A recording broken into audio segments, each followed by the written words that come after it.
Remember, the wait times at the HCA East Florida Hospital emergency rooms average in the single digits, less than 10 minutes. Just go to hcaeastflorida.com.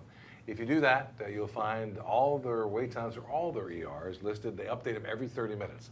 It'll come in handy for you and your family one day. That's hcaeastflorida.com. You see our flowers today, Brenda? Aren't these gorgeous? Aren't they so pretty? And they're different, you know?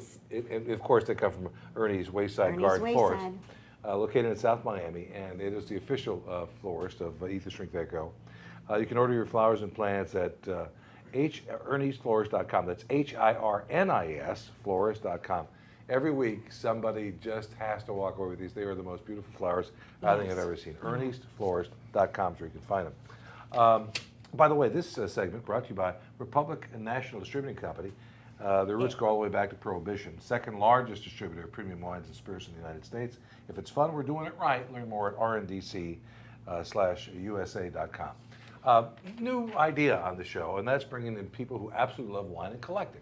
And we're so pleased to be joined by Mike Hancock, an executive in the restaurant industry, a wine connoisseur. He's brought some great wines for us. Mike, good to see you. Great to see you. Really appreciate the opportunity to be here. Now, you two met on a plane ride. We met on a plane. We did. Great seeing you again, We Brenda. talked about wine and dogs and love both for all of them.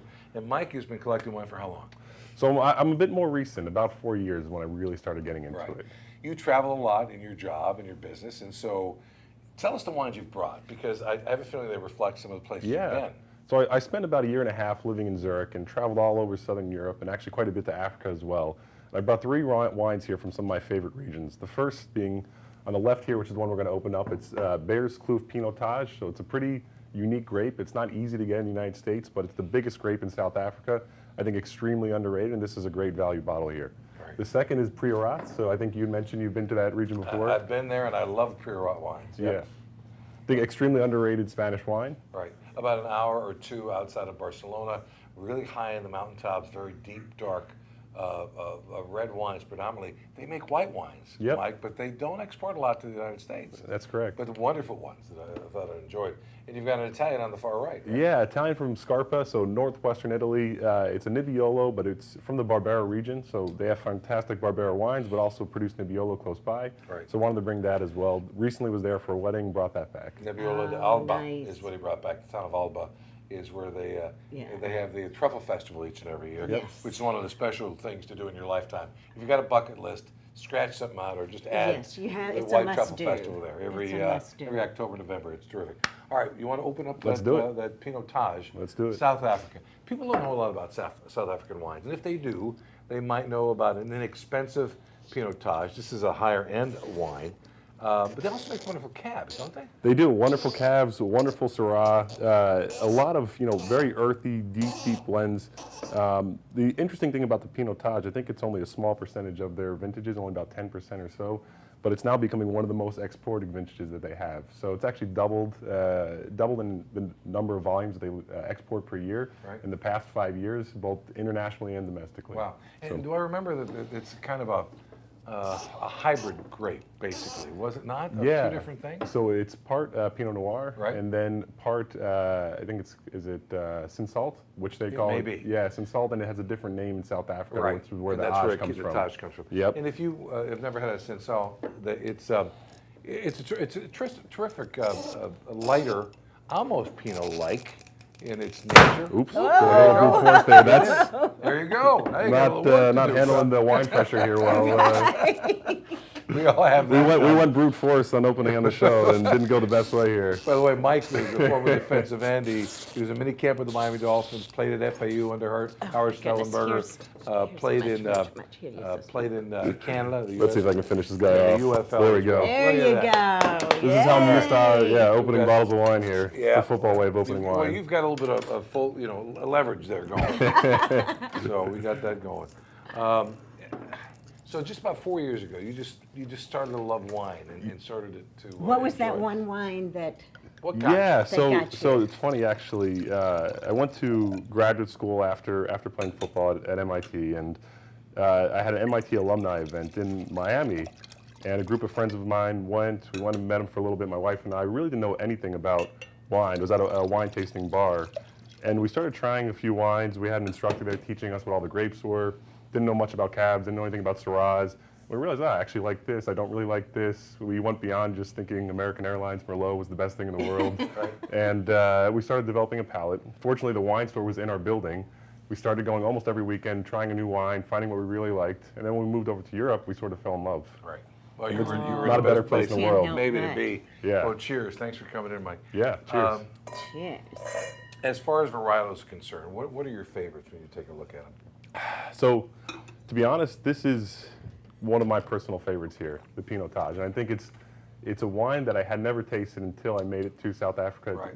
This will that's really open up and, excellent. It's wonderful. yeah. Yeah, and you know the funny thing is we get inexpensive Pinotage in the United States Yep. generally.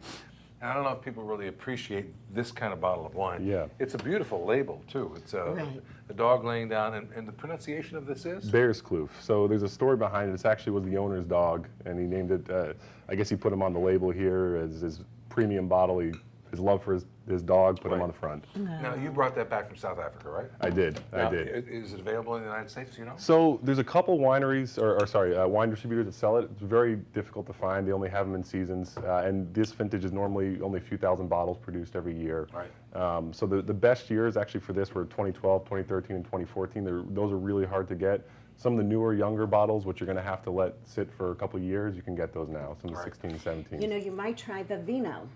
Vivino. Vino Oh, I use is the a Vino for wine everything. app, Right. which is a wonderful app It is. that you download and you take a picture of the label and it tells you everything about it. The grapes, Where to find it. where to find it, where you can purchase it, how It's the much it should 4.7 on the cost. Vino. Right. Right. The flavor of this, there seems like a little bit of a, I don't know, a peppery nature to it at the back Yeah, end. Yep. Do you yeah. get that to it? Okay. Heavy pepper, heavy chocolate. Right. It's a higher alcohol content. It's a full-bodied wine. So it's 15%. 15%. 50% Yeah, it is. alcohol. It's, you know, it's, Yeah. well, it's in the middle, I guess, for reds, although 50% you're getting a little bit on the higher end, I guess. If you had to pick a wine to drink, I always think, I'm going to the electric chair, I'm passing the table where the governor can call, that's done, but they're gonna let me pick one It's like, bottle I of don't wine. want a Yep. meal, I want something to Right, drink. exactly right. What would it be? So I think all these would be on my list. I would say if I were to add one or two other to the list would be Tempranillo. So I love a really good Tempranillo Rioja, Roberto del Dueros, some of my favorites. This is the Priorat. This is the Priorat. Uh, So this would be all Grenache and Cavagnon, correct? Right, up in the mountains. Let me tell you, to get there, it was kind of a frightening drive It on the is. bus to get to it. Right below it, it's the Mondstadt region. So if you like Spanish wines, try both, Priorat and the Mondstadt. And- There's not a lot of them in the United States, Priorats, I don't It's think. very difficult to find. And, Right. and as you mentioned, the region is beautiful. I think it's one of the best wine tourism locations I've ever been to. Right. We actually took a trip last year to Bordeaux. Beautiful area, but probably somewhere we wouldn't go back. Extremely expensive, a bit stuffy. Priorat region is much more affordable. I think just as beautiful, and the wines are just as good. Right. Oh, they're terrific. We actually had lunch. I took a group of listeners with us up to the Priorat, and they had lunch in a chicken chicken farm. coop. A chicken Oh, farm. wow. Yeah. And I thought, and they brought out some of the most wonderful wines, and I had to climb down into a cistern to look at where they were fermenting the wines. They had them in concrete Yep. fermenters, and the wines were absolutely extraordinary. So I fell in love with the Priorat. Do that. And as far as northwestern Italy is concerned, Nebbiolo is the grape that is the grape of just about everything there, including Barbaresco and Barolo. They're more expensive, much more expensive. But if you want something that's terrific, just buy a Nebbiolo. They're really wonderful and a good price too.